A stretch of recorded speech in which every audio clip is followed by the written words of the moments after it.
Ang mga pulis ng Taguig City sinibak sa pwesto sa harap ng investigasyon hinggil sa umano'y kanilang ginawa na warrantless search at pananakit sa ilang residente na hindi lang anila isang beses na ginawa. Si Denise Osorio sa sentro ng balita.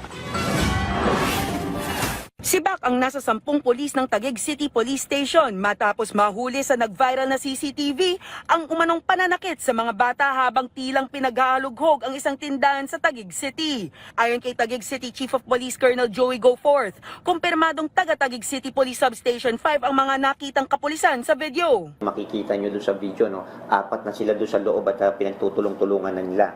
Itong nanay ng biktima, yung kanyang anak na babae at saka itong isang anak niya na lalaki na 18 years old na nag-aaral. Dagdag ni Goforth, kinuha ng mga akusado mula sa mga biktima ang 3 cellphone, isang tablet at halos 80,000 pisong kabuuang pera na cash at e-wallet.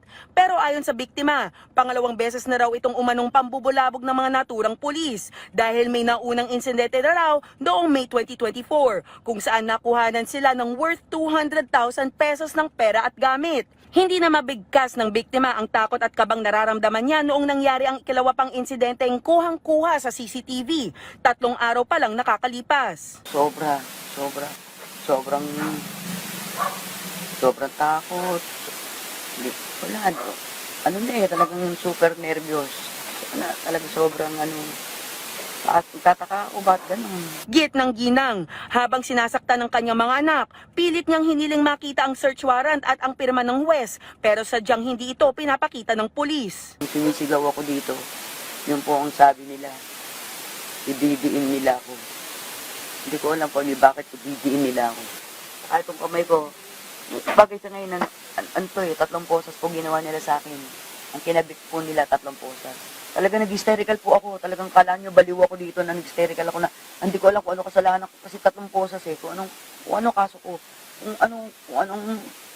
Kung anong kasalanan namin. Sa isa pang nag-viral na video ng naturang insidente, kitang tumalon mula sa police mobile ang ginang na nakaposas pa. Ayon sa ginang, hindi raw tumigil sa barangay ang sasakyan at naglakas loob na itong makatakas. Maya-maya, sa isa pang video, nire-rescue na ang kanyang anak na nakahandusay sa kalsada dahil tumalon na rin pala ito. Yung sa anak ko po, napasama po siya ng talon.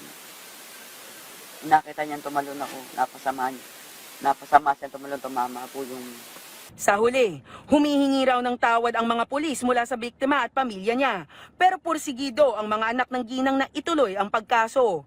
Ayon naman sa Taguig City Police, pagpapaliwanagin ang mga nasangkot na pulis at maharap sa patong-patong na kaso. Dinisarmahan na po natin lahat sila.